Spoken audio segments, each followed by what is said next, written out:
आज की वीडियो में मैं आपको बताऊंगा कि जापान का लिविंग कॉस्ट कितना है, यानी अगर आप जापान में आते हैं तो आपको कितना खर्चा पड़ेगा यहाँ पे अपनी लाइफ गुजारने में। वीडियो जो सी है स्पेशल स्टूडेंट्स के लिए है। नाज़रीन, एक इदारा है यहाँ पे जिसने ये पूरा रिसर्च किया है, डेटा बताया है और बताया है कि एवरेज यहाँ पे स्टूडेंट को कितना खर्चा आता है लिविंग में। तो अजीज, सबसे पहले जो खर्चा आता है वो है रेंट का। रेंट की एवरेज है तकरीबन 35,000 येन। इलाके के ऊपर डिपेंड करता है। अगर टोक्यो वगैरह में अपनी स्टडी करना है तो वहाँ पे रेंट और ज्यादा होता है, एक्सपेंसिव होता है, 45,000 तक भी होगा। और जैसा मेरा इलाका है, ये नागोया का सिटी है, यहाँ पे 30,000 के करीब है। या फिर और आप गांव के इलाके में जाएं जहाँ पे लोग कम होते हैं और बड़े बड़े खुले खुले इलाके हैं जहाँ की जमीनें सस्ती होती हैं, वहाँ पे रेंट और भी सस्ता होता है। 20,000 तक भी आप रेंट कर सकते हैं अपना घर। ये जो घर जो सा है ये एक कमरे का होगा। इसके अंदर एक प्लस एक बाथरूम छोटा सा और एक टॉयलेट छोटा सा होगा और एक छोटा सा किचन बनाया होगा।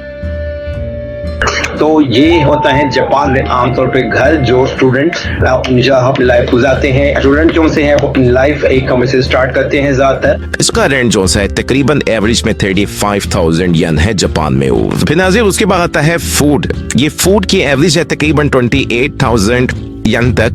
ये एवरेज है ये जो स्टूडेंट की है, लेकिन असल में इससे ज्यादा खर्चा आता है क्योंकि अगर आप बाहर एक वक्त का खाना खाने चले जाएं तकरीबन आपको 1000 से 1500 तक आपको यहाँ पे खर्चा लग ही जाता है एक खाने का। कि या मिनिमम खाना अगर खाएं यानी ब्रेड चावल छापने आप अंडे चीजें नहीं ली, अब तो मिनिमम खर्चा 28,000 तो होगा यहाँ पे। क्योंकि जापान का जो खाना जो ऐसा होता है, ब्रेड होती है, चावल होते हैं, दूध होता है, अंडे होते हैं, ज्यादातर फ्रूट भी यहाँ के लोकल बड़ी अच्छी क्वालिटी में बनाए फूड ज्यादा होते हैं। इनकी क्वालिटी बहुत अच्छी होती है। दूध खराब निकले ऐसा कभी नहीं मैं देखा, चावल खराब निकले मैं आज तक कभी नहीं देखा, ब्रेड खराब निकले कभी कोई ऐसा चांस नहीं है। इसी क्वालिटी जापान की फूड की बहुत जबरदस्त है, तो इसलिए इसकी प्राइस भी काफी एक्सपेंसिव होती है। तो आपका खर्चा तकरीबन 28,000 यहाँ पे फूड का आएगा।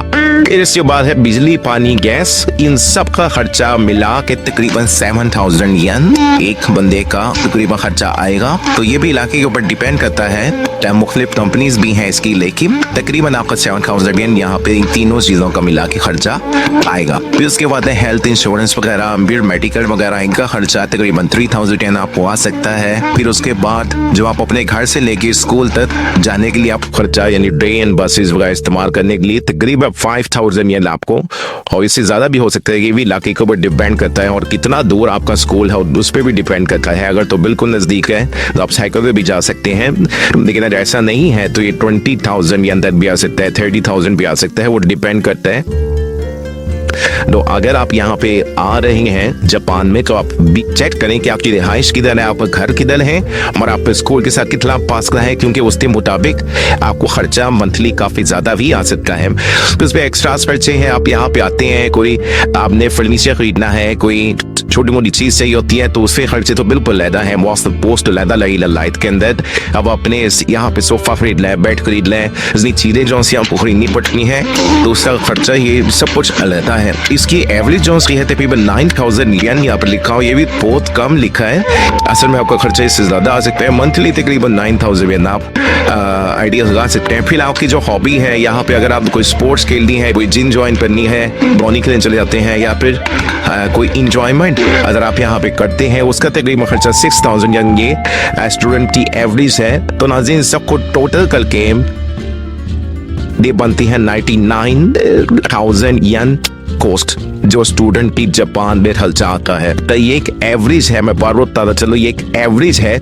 यहाँ पे जो स्टूडेंट है उनसे ये डेटा कलेक्ट किया है, उनकी एवरेज है थी इतना खर्चा जापान जाता है। और देखा है स्टूडेंट्स को वो अपनी लाइफ बहुत मिनिमम में गुजारते हैं, बहुत यानी बाहर से खाने को अवॉइड करते हैं, वो अपनी लाइफ से उनसे नई चीजें खरीदने से अवॉइड करते हैं, बहुत मिनिमम गुजारते हैं, तो उनकी एवरेज इतनी आती है।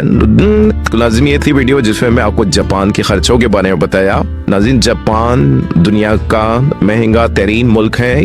यहाँ पे अगर आप आके स्टडी करना चाहते हैं तो उसके मुताबिक आपको अपने मुल्क से ही पैसे की अरेंजमेंट करना चाहिए, क्योंकि यहाँ पे आने के बाद अगर आप सोचे कि जॉब मिल जाएगी मुझे, मैं अरेंज कर लूंगा, वो बहुत टफ होता है, काफ़ी महीने लग जाते हैं आपको जॉब मिलने में भी, यहाँ पे यानी पार्ट टाइम जॉब मिलने में भी उसी परमिशन चाहिए होती है, उसको अरेंज करते करते आपको काफ़ी टाइम लग जाता है, तो ये आसान नहीं है। सबसे बेस्ट ये है कि आप अपने मुल्क से पैसे अरेंज करने के बाद फिर यहाँ पे आप आए और स्टडी करें, तो उससे आप अपनी स्टडी में भी फोकस कर सकेंगे। हाँ, और एक और मैं आपको बताऊं कि अगर आप जापान आ जाते हैं तो कौन सी सिटी आपने सेलेक्ट करनी है, इसको बहुत सोचने के बाद, अच्छे तरीके से सर्च करने के बाद आप अपनी सिटी सेलेक्ट करें, अपना जो स्कूल है वो उसे सेलेक्ट करें। जापान में आपने आना है तो अच्छे तरीके से सर्च करने के बाद आप जापान का रुख करें।